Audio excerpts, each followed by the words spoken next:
The transport ship descended through the orange clouds of New Jeju, carrying cargo that nobody wanted. Princess Eris of the Velthari Empire sat in the passenger hold, her silver skin gleaming under the harsh lights, her forearms crossed in a posture that spoke of barely contained rage. She had been traveling for 3 weeks, passed from one species to another like an unwanted package, until finally arriving at this backwater human colony on the edge of civilized space. The Galactic Council chamber had erupted in laughter when the assignment was announced. Eris remembered every mocking face, every species that had found humor in her humiliation. The Velthari Empire had offered her as a diplomatic hostage to ensure peace after their recent border conflicts. It was standard practice among the great powers. What wasn't standard was giving a princess of her rank to the humans, the newest and weakest species in the council. The council representatives had debated for less than 5 minutes before the Cathen ambassador suggested the perfect destination.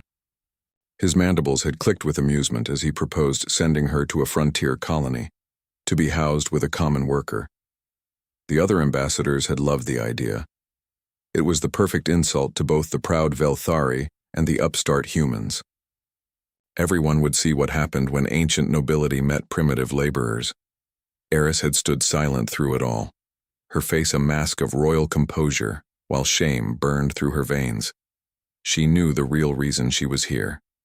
Her betrothed, High Commander Krell, wanted her gone. He had arranged this humiliation, using the peace treaty as an excuse to remove her from the Velthari homeworld. When she returned, she would be forced to complete the bonding ceremony with him, and there would be no escape. The ship landed with a grinding thud that spoke of poor maintenance. The cargo bay door opened and heat rushed in like a physical blow. Eris stepped onto the landing platform and immediately understood why this place was called New Jeju. It was a desert world, barely terraformed, with massive atmospheric processors, visible on the horizon pumping breathable air into the thin atmosphere. The sky was the wrong color. The sun was too bright. Everything smelled of recycled water and industrial chemicals. A single human waited at the base of the ramp. He was tall by human standards but short compared to her species. He wore stained work clothes and had dark hair that fell across his eyes. He looked tired. The kind of tired that came from years of too much work and too little rest. He didn't bow or show any sign of the respect she deserved. "Princess Eris?" he asked in adequate but accented Velthari. His pronunciation was terrible. "I am she," Eris replied in perfect Galactic Common, refusing to acknowledge his attempt at her language. "I'm Tae Sung. I'll be your host during your stay." He picked up one of her smaller bags without asking permission. "The HAB unit is a 20-minute walk. We don't have transport vehicles to spare." "Walk?" She was expected to walk? Eris felt her temper rising but forced it down. She would not give these primitives the satisfaction of seeing her distress. She followed him across the dusty compound, her ceremonial robes dragging in the red dirt. The colony was larger than she expected, but still pitifully small by galactic standards. Perhaps 3,000 humans lived here, scattered across various work facilities. The buildings were all prefabricated units, identical gray boxes that spoke of efficiency rather than beauty. Workers in the same stained coveralls as Tae Sung moved between structures, most too busy to even glance at her. A few looked up, registered her presence with mild curiosity, then returned to their tasks. No one bowed. No one showed fear or reverence. It was as if she were just another worker. Tae Sung's HAB unit was even smaller than she feared. 2 rooms, a basic sanitation facility, and a kitchen area that looked barely functional. The furniture was old, but clean. The walls were bare except for a few technical diagrams and a picture of an Earth landscape that showed impossibly green hills. "You can have the bedroom," Tae Sung said, gesturing to one of the doors. "I'll sleep in the common area. The shower works, but try to keep it under 5 minutes. Water rations are strict here." "This is unacceptable," Eris said, her voice cold. "I am a princess of the Velthari Empire. I require proper accommodations." Tae Sung looked at her for a long moment. His expression wasn't angry or defensive. He just looked more tired. "This is what I have," he said simply. "I cleaned it as best I could." There's food in the cooler if you're hungry. I have to go back to work. My shift starts in 10 minutes. He left before she could respond. Eris stood in the middle of the small hab unit, surrounded by the evidence of a life lived with no luxury, no comfort, no recognition of her status. She wanted to scream, she wanted to cry. Instead, she went into the bedroom and closed the door. The room was tiny, but spotlessly clean. The bed was made with careful precision. On the small table beside it, someone had placed a digital reader, loaded with Velthari literature and a basic guide to the Velthari language. The reader was old, its screen scratched, but it worked. Eris picked it up and saw handwritten notes in the margins of the language guide. Someone had been studying, trying to learn proper pronunciation. She sat on the bed and finally allowed herself to feel the weight of her situation. She was alone on an alien world, surrounded by a species the galaxy considered barely civilized, assigned to live with a common laborer who probably resented her presence as much as she resented being here. That evening, Tae-sung returned after dark. Eris had spent the day in her room refusing to emerge, refusing to acknowledge this humiliation. She heard him moving around the common area, heard the sounds of food being prepared. Then came a soft knock on her door. "I made dinner," he called through the door in his terrible Velthari. "I don't know what you eat, so I made several things. I'll leave them outside your door." Eris pressed her ear to the door and listened to him walk away. She heard the shower start, heard it stop exactly 4 minutes and 30 seconds later. She heard him settle on the common room couch with a grunt of exhaustion. After an hour of silence, she opened her door. 3 covered plates sat on the floor, still warm. One held vegetables prepared in a style similar to Velthari cuisine. One held grain seasoned with spices that wouldn't harm her biology. One held protein that looked like it came from Earth but had been prepared carefully to match her dietary needs. He had researched her species. He had spent time learning what she could safely eat. He had prepared multiple options so she wouldn't go hungry, even after she had insulted his home and rejected his hospitality. Eris picked up the plates and retreated to her room. She ate slowly, tasting each dish. They weren't perfect. The seasoning was slightly off and the texture of the protein was wrong, but they were made with care, prepared by someone who was trying despite having no obligation to do so. She looked at the old digital reader beside her bed, at the careful notes written by someone learning a language he would probably never need, just to make a stranger feel less alone. For the first time since leaving her homeworld, Princess Eris felt something other than anger and despair. She felt confused. These humans were supposed to be primitive, selfish, and weak, but this one had shown her more consideration in a single evening than her own betrothed had shown in years. Maybe the galaxy had been wrong about humans. Or maybe, Eris thought as she finished her meal, maybe the galaxy had never bothered to actually look. The first week passed in uncomfortable silence. Eris remained in her room most of the time, emerging only when she was certain Tae-sung was at work. She told herself she was maintaining her dignity, refusing to participate in this humiliation. But truthfully, she didn't know how to act around someone who treated her like a normal person instead of royalty. Every morning, Tae-sung left food outside her door before his shift. Every evening he returned exhausted and went straight to sleep on the couch. He never complained. He never asked her for anything. He simply existed around her, giving her space and basic necessities without expectation of gratitude or interaction. On the 8th day, Eris made a mistake. She lost track of time while reading, and emerged from her room just as Tae-sung returned from work. He was covered in dark fluid that smelled toxic, his left arm wrapped in emergency bandaging that was already soaking through with blood. What happened? The question escaped before she could stop herself. Tae-sung looked surprised to see her but didn't comment on it. Coolant line burst in Section 7. We got it under control. He moved toward the sanitation unit, swaying slightly. Your arm is injured. It'll be fine. Just some chemical burns. He fumbled with the door, his coordination clearly affected. Eris found herself moving forward. You need medical attention. Medical bay is overwhelmed. 3 people got hurt worse than me. I'll clean it up and it'll heal. He finally got the door open and stumbled inside. Through the half-open door, Eris watched him try to unwrap the bandaging with one hand.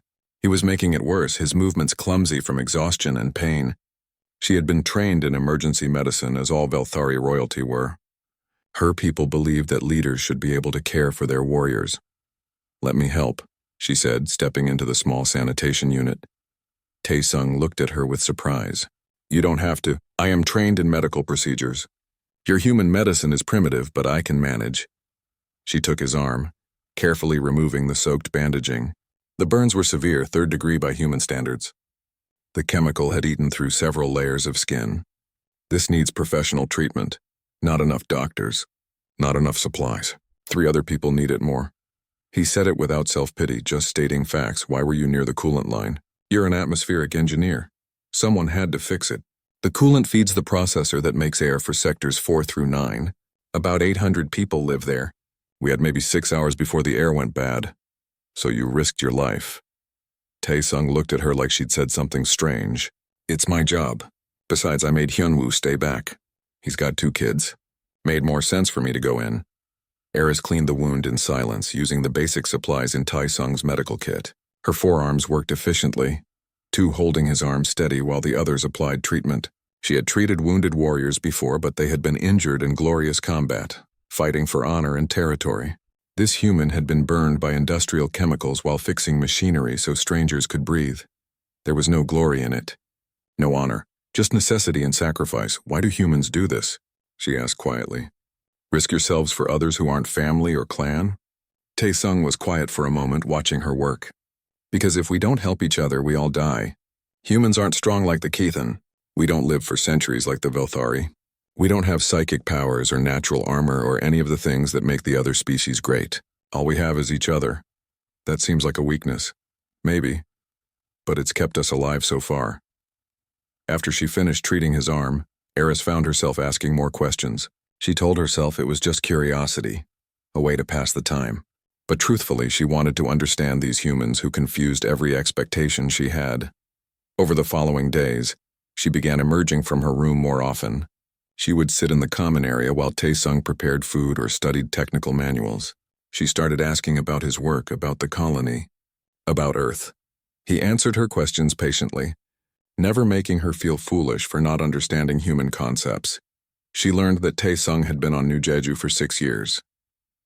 He had volunteered to come here, leaving behind a comfortable life on Earth because the colony needed experienced engineers. She learned that he sent most of his salary back to his parents, who were getting old and needed care. She learned that he was studying Velthari language in his spare time not just for her, but because he believed understanding other species was important for humanity's future. "Your pronunciation is terrible," she told him one evening, listening to him practice. He laughed. It was the first time she'd heard him laugh. "I know. The tonal shifts are impossible for human vocal cords. Let me help. You're saying it wrong." She spent the next hour teaching him proper pronunciation, her 4 hands gesturing to show the correct mouth positions. He was a dedicated student, practicing each sound until he got it right. 2 weeks after her arrival, a major sandstorm hit the colony. The atmospheric processors went into emergency mode, and all engineering staff were called to maintain them. Eris watched from the HAB unit window as Taesung and his team worked in the howling wind and stinging sand, their figures barely visible through the red haze. They worked for 36 hours straight. No one ordered them to. No one threatened punishment if they stopped. They simply refused to let their neighbors suffocate. Eris watched workers bring food and water to the engineers, watched families come out to offer encouragement, watched the entire colony function as a single organism dedicated to survival. When Taesung finally returned, he collapsed on the couch and fell asleep immediately, still covered in sand and grime. Eris got a cloth and carefully cleaned his face, wiped the dust from his hair. She found a blanket and covered him. She had no idea why she did these things. She was a princess. She didn't serve others. But watching him sleep, his face peaceful despite the exhaustion, she felt something shift inside her. Velthari bonding was a serious matter. Her people mated for life, forming connections that were biological as much as emotional. The bonding instinct recognized true compatibility, true partnership. It couldn't be forced or faked. She had been betrothed to Krell since childhood, but her body had never recognized him as a true mate. She had always thought something was wrong with her, that she was defective somehow. But standing here looking at this human who worked himself to exhaustion for people he barely knew, who learned her language just to make her comfortable, who gave her his bed and never asked for anything in return, Eris felt her bonding instinct stir for the first time in her life. It terrified her. That night she couldn't sleep. She stood at her window, looking at the alien stars, thinking about impossibilities. The Velthari bonding was sacred. When someone found their true mate, the bond was absolute. But she was promised to Krell. Her family had arranged it. The Empire expected it, and Krell was coming for her. She had received the message 3 days ago. He would arrive in 2 months to take her back to the homeworld and complete the bonding ceremony. She had accepted it as inevitable. What choice did she have? Refusing Krell meant dishonoring her family, breaking a treaty, potentially starting a war. One person's happiness didn't matter compared to that. But now, feeling the bond beginning to form with someone impossible, someone the galaxy would mock her for choosing, Eris wondered if maybe she had been asking the wrong question. Not what she should do, but what she could do. The next morning, she found Taesung awake before dawn, studying his technical manuals. She sat beside him on the couch. "Teach me about terraforming," she said. He looked surprised but smiled. "Why?" "Because you care about it. And I want to understand why." So he taught her. He explained how humans took dead worlds and made them live. How they planned not for themselves but for generations they would never meet. How they worked for decades, sometimes centuries, to create homes for children not yet born. "We do it because someone has to," he said. "Because the universe is big and empty and hostile. And if we don't make places where life can exist, nobody will." Eris listened and understood something the Galactic Council never had. Humans weren't weak. They were something far more dangerous than strong. They were determined. They were hopeful. They were utterly unwilling to accept that anything was impossible. And sitting beside Taesung in the quiet morning light, feeling the bond grow stronger with each passing moment, Eris realized she was starting to think like a human. Maybe nothing was impossible. Maybe there was a way out of this. Maybe she didn't have to accept the fate her family had chosen for her.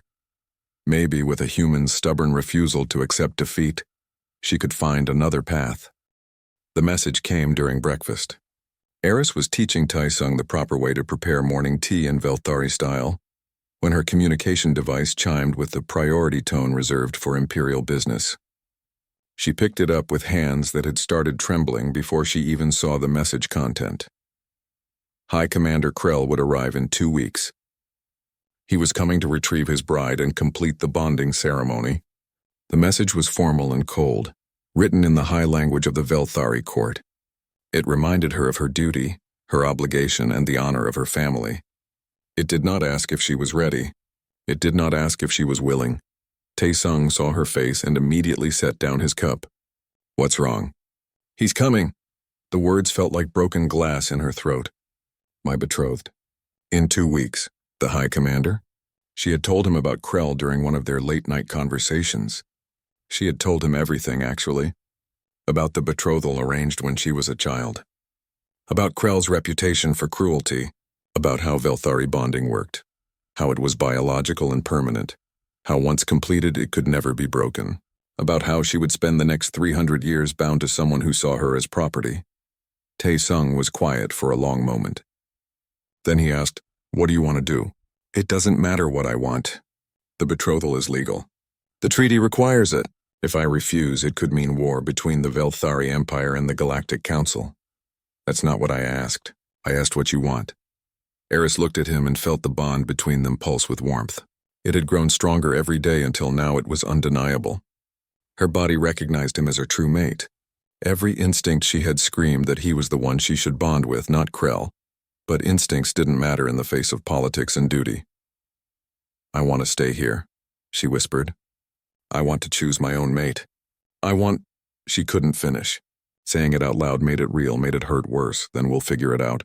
You can't fight him, Taesung. He's a trained warrior. He's killed 17 challengers in ritual combat. He's twice your size and has combat enhancements that make him nearly invulnerable. I wasn't planning to fight him." Taesung stood up and grabbed his jacket. "Come on, we need to talk to Jiwoo." Jiwoo was the colony administrator. a sharp-eyed woman in her 50s who had been negotiating with alien species since before humanity joined the Galactic Council. Her office was a chaos of data screens and treaty documents. She listened to their situation without interruption, her fingers drumming on her desk. "Velthari bonding law," she said when they finished. "If the bride declares a different mate before the ceremony is completed, the original betrothal can be challenged.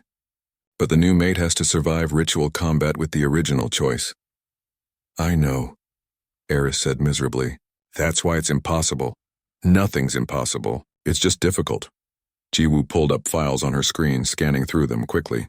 "Taesung, you'd be willing to accept this challenge?" "Yes." "Even knowing you'd probably die?" "Yes." Eris felt tears burning in her eyes. "No, I won't let you die for me. I'll go back to Krell. I'll complete the ceremony." Taesung took her hand. His human hand was small compared to hers, fragile and soft. But his grip was steady. "You taught me something about Velthari culture. You said that true mates recognize each other, that the bond can't be forced. You said you've never felt it with Krell in all the years you've been betrothed. I haven't. Do you feel it with me?" The question hung in the air. Eris wanted to lie, wanted to protect him from the consequences of the truth. But Velthari couldn't lie about the bond. It was too fundamental to their nature. "Yes," she whispered. "My body recognizes you as my true mate, but that doesn't change reality. Krell will kill you." "Maybe.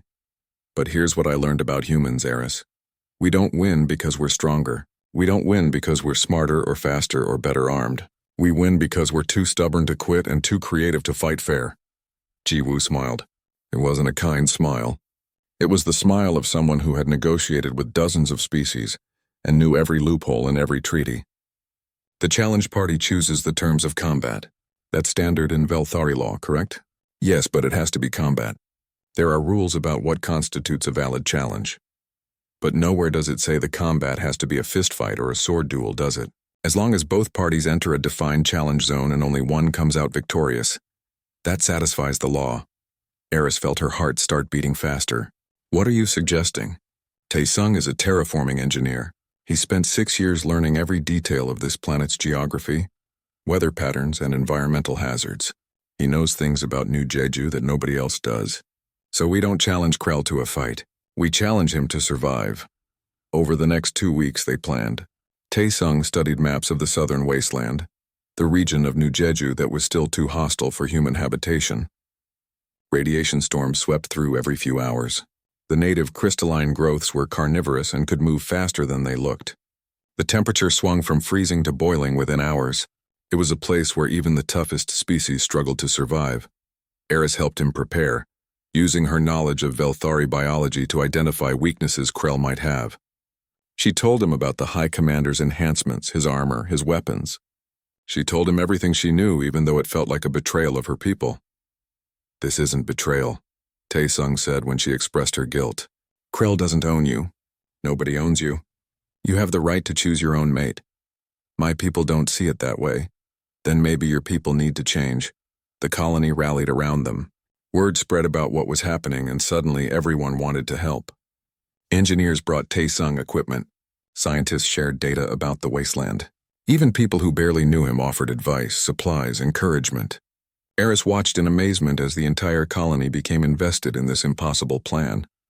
"Why do they care?" she asked Jiwoo. "I'm not human. This isn't their problem. You've been living here for 2 months now. You helped in the medical bay during the sandstorm. You've been teaching our kids about Velthari culture.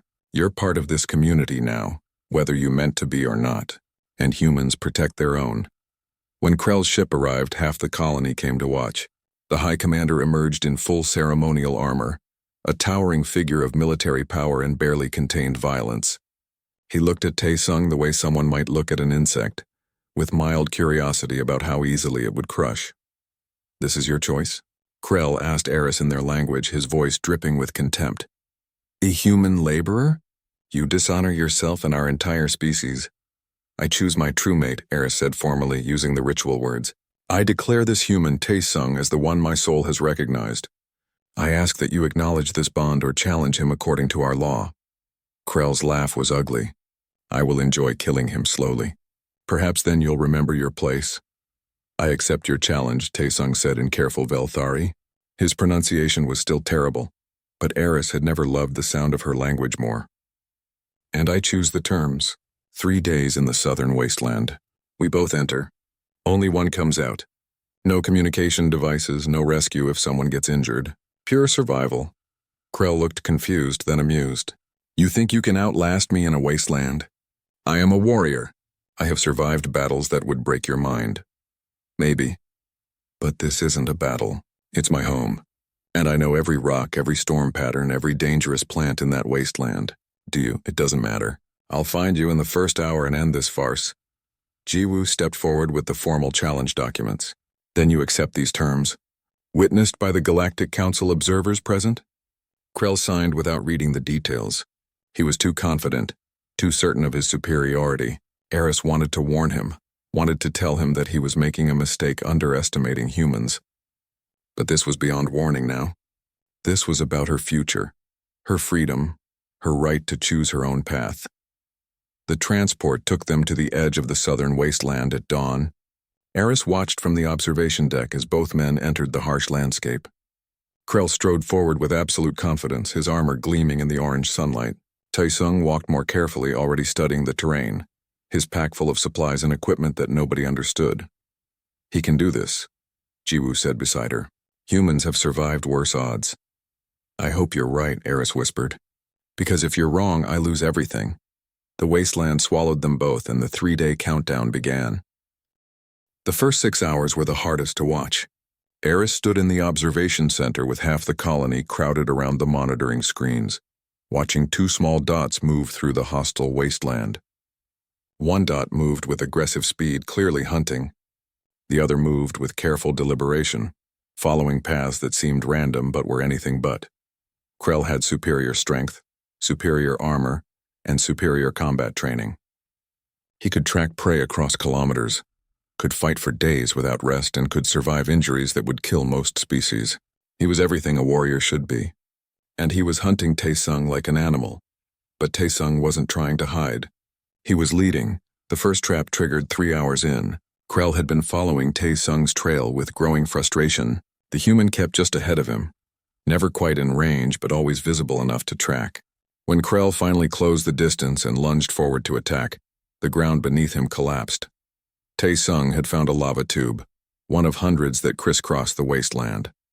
He had marked it, covered it with a thin layer of mineral deposits that looked solid but weren't, and led Krell directly over it. The High Commander fell 3 meters into superheated rock before his armor's emergency systems kicked in and pulled him out. First blood to the human.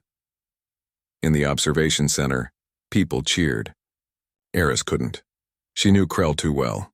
That fall had damaged his armor but hadn't seriously injured him. And now he was angry. The hunt became more vicious. Krell stopped trying to capture Taesung and started trying to kill him.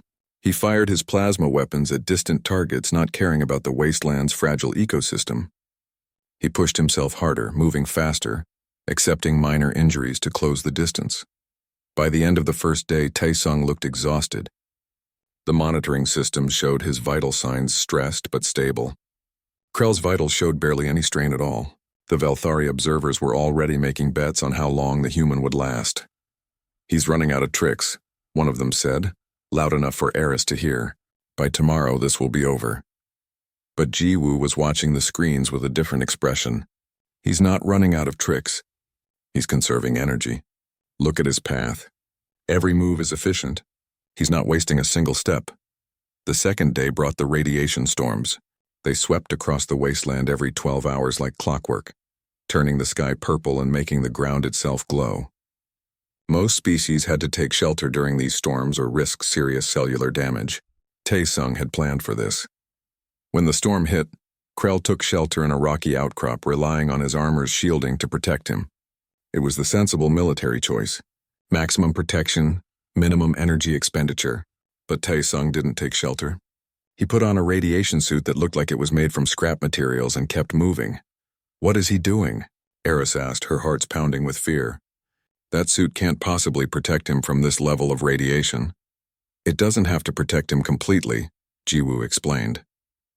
It just has to protect him enough. Humans have higher radiation tolerance than most species, not as high as some, but higher than Velthari. He can survive 3, maybe 4 hours of exposure before it becomes dangerous. Krell can't. So while Krell was forced to shelter and rest, Tae-sung kept moving. He covered ground, set more traps, and positioned himself for the next phase. By the time the storm ended, he had gained precious hours and distance. Krell emerged from his shelter and realized what had happened. His roar of fury echoed across the wasteland, picked up by the monitoring equipment. He had been outmaneuvered not by superior strength but by superior knowledge and willingness to take calculated risks. The second trap came at noon. Tae-sung had led Krell to a mineral spring, one of the few sources of water in the wasteland. The water looked clear and safe. Krell, getting dehydrated despite his enhancements, drank without testing it first. The minerals in the water reacted with Velthari biology in ways that weren't lethal, but were extremely unpleasant. Within an hour, Krell was suffering from severe disorientation and nausea. His enhanced body fought off the effects faster than a normal Velthari would have, but it still cost him time and energy. How did Tae-sung know which springs were contaminated? One of the observers asked. He tested them all, another engineer said with pride. 6 years of data collection. He knows more about this planet's chemistry than anyone alive. By the end of the second day, both men were showing serious strain. Tae-sung was dehydrated, exhausted, and had minor radiation burns despite his protective suit. Krell was disoriented, frustrated, and his armor was showing damage from multiple environmental hazards. But he was still stronger, still faster, still deadly if he caught his prey. The third day began with Krell changing tactics. He stopped chasing and started predicting. He used his military training to analyze Tae-sung's movement patterns, to guess where the human would go next. It was working. By midday, he had cut off several of Tae-sung's escape routes and was closing in. In the observation center, people had stopped cheering. The reality was setting in. Tae-sung had survived longer than anyone expected, had shown incredible ingenuity and courage, but he was running out of options. He was human. He couldn't run forever. Eris watched the screens with her hands pressed against the glass, willing him to survive, to find one more trick, one more trap. But the wasteland was only so big, and Krell was finally learning to be cautious. The final confrontation came at dawn on the third day, right at the edge of the time limit. Krell found Tae-sung collapsed near a canyon edge, apparently unable to continue. The human's breathing was labored, his movements weak. He looked defeated. Krell approached carefully, checking for traps, but there was nothing. Just a human who had reached his limit. The High Commander raised his blade, ready to deliver the killing blow that would end this farce and reclaim his bride. "You fought well," Krell said, and he actually sounded like he meant it. "For a human. But you never had a chance." Tae-sung looked up at him, and despite the exhaustion, despite the pain, he smiled. "I know." He pressed the detonator. For 3 days, while leading Krell through the wasteland, while setting obvious traps and surviving radiation storms, Tae-sung had been doing something else.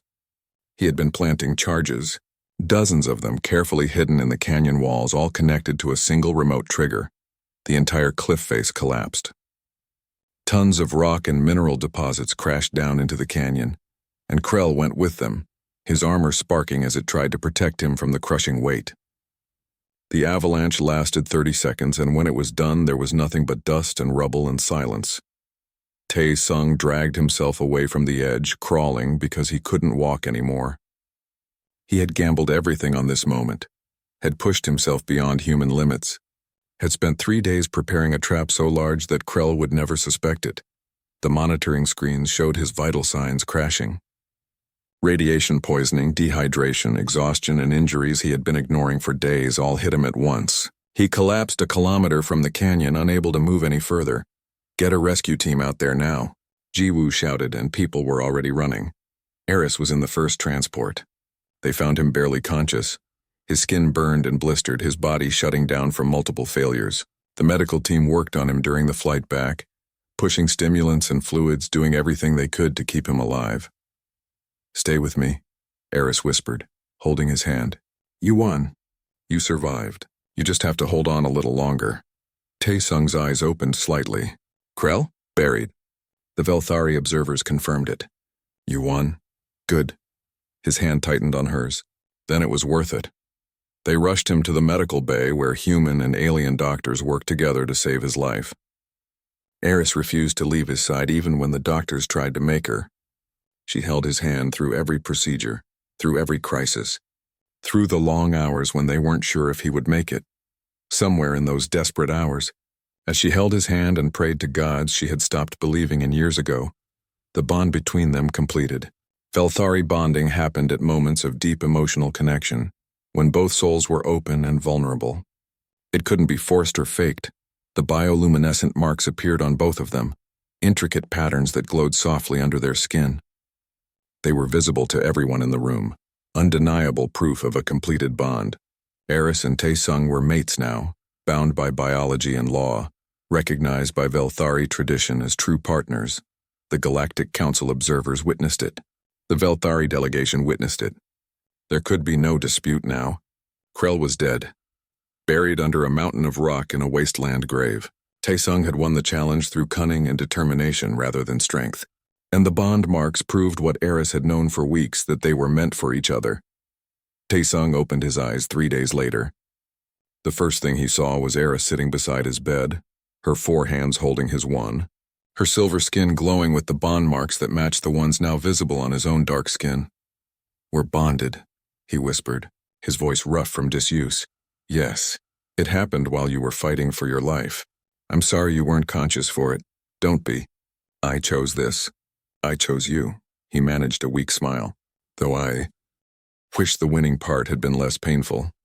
Eris laughed and cried at the same time, overwhelmed with relief. The Galactic Council expected the story to end with the bonding. A human and a Velthari princess bound by ancient law, a strange curiosity that would be forgotten within a generation. They had underestimated what happens when you give humans a reason to hope. 3 months after the challenge, Eris stood before the Velthari delegation that had come to verify the bonding and negotiate her new status.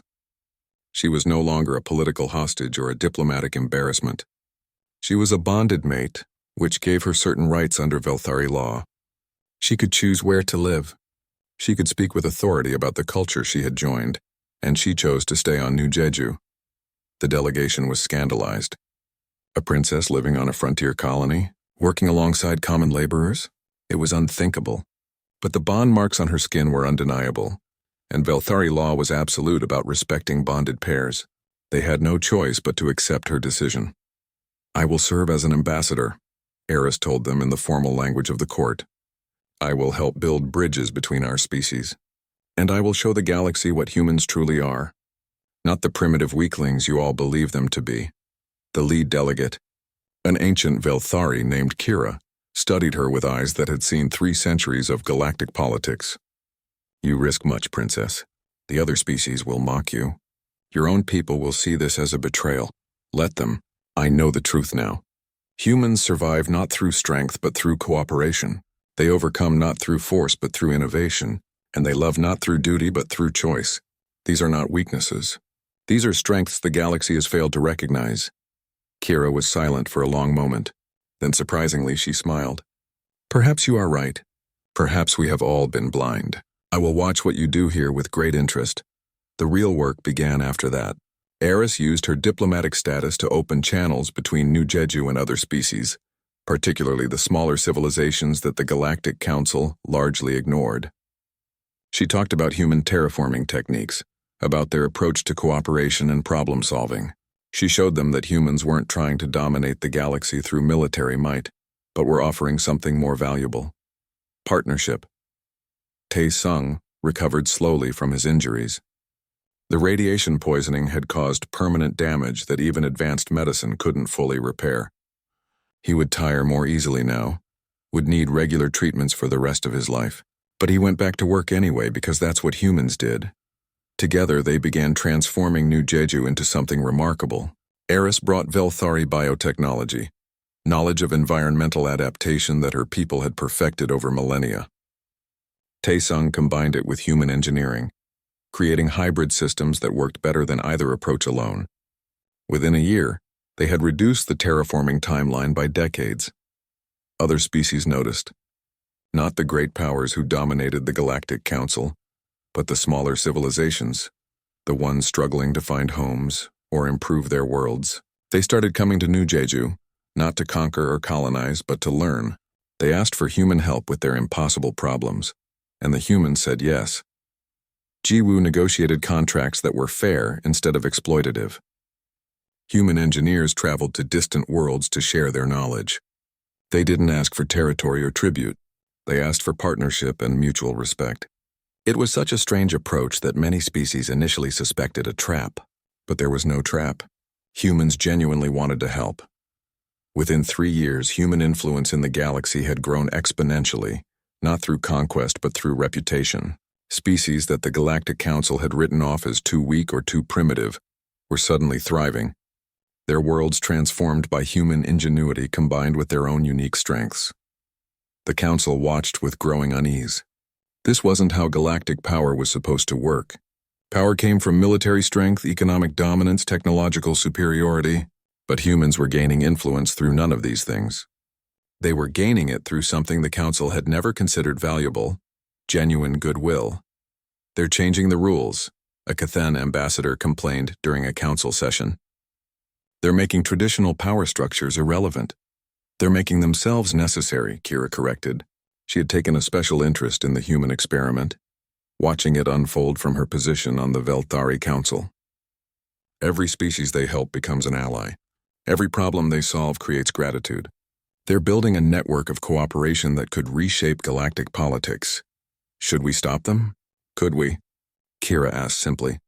They're not breaking any laws. They're not threatening anyone. They're just being helpful. What would we charge them with? Excessive kindness? 5 years after Eris arrived on New Jeju, the colony had grown into a model world. The atmospheric processors worked at peak efficiency. The population had doubled. Species from across the galaxy came there to study, to trade, to learn from the human approach to impossible problems. Eris and Tai Sung became symbols of what cooperation could achieve. Their bonding had been intended as a joke, a way to humiliate both species. Instead, it had become proof that the galaxy's rigid hierarchies were artificial. That strength came in many forms, that the species dismissed as weak might have the most to teach. They had a daughter in the 5th year. The first human Velthari hybrid, a child who would live for centuries with human determination and Velthari capabilities. The geneticists had said it was impossible, that the biology was too different. But nature, like humans, had a way of making the impossible work. Her name was Hana, and she had her mother's silver skin and her father's dark eyes. She would grow up speaking both languages, understanding both cultures, embodying the bridge her parents had built between species. Eris held her daughter while standing on the cliff overlooking New Jeju's first natural ocean, created through years of terraforming that had been accelerated by the hybrid techniques she and Taesung developed. The water was still cold, still slightly toxic, but it was real. In another decade, it would support life. In a century, it would be as rich as Earth's oceans. Taesung stood beside her, his arm around her waist, looking tired but content. The radiation treatments kept him alive but couldn't restore what he had lost in the wasteland. He would never be as strong as he once was. He would probably die young by Velthari standards, maybe only living another 40 or 50 years. But he had changed the galaxy in the time he had. That was worth any sacrifice. Do you ever regret it? Eris asked quietly. Everything you gave up? Your health, the comfortable life you could have had. Taesung looked at her, at their daughter sleeping peacefully in her arms, at the ocean stretching to the horizon. Not for a second. This is everything I wanted. A family, a purpose, proof that humans belong out here among the stars. The Council still sees humans as weak. Let them. We know the truth. Strength isn't about who can hit the hardest or live the longest. It's about who refuses to give up, who keeps trying even when it's impossible, who helps others even when there's nothing to gain. Very human philosophy. Is it working? Eris smiled, thinking about the dozens of species now working with humans, the countless worlds being improved through cooperation, the slowly changing attitudes across the galaxy. Yes, it's working. Slowly, but it's working. News reached them a week later that changed everything. The Velthari Empire had announced a new policy. They would be sending more of their people to work with human colonies, to learn the techniques that had made New Jeju so successful. It was a small policy change, barely noticed by the Galactic Council, but it was the first time the Empire had acknowledged that humans had something valuable to teach. Other species followed.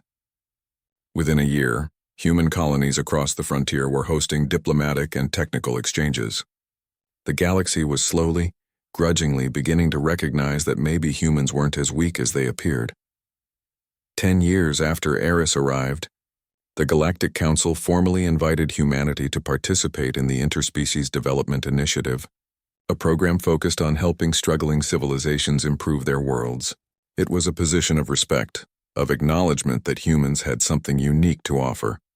Ji Woo accepted on behalf of humanity, and in her speech she made sure to tell the story of Taesung and Eris, of how a joke intended to humiliate had instead revealed a truth the galaxy needed to learn.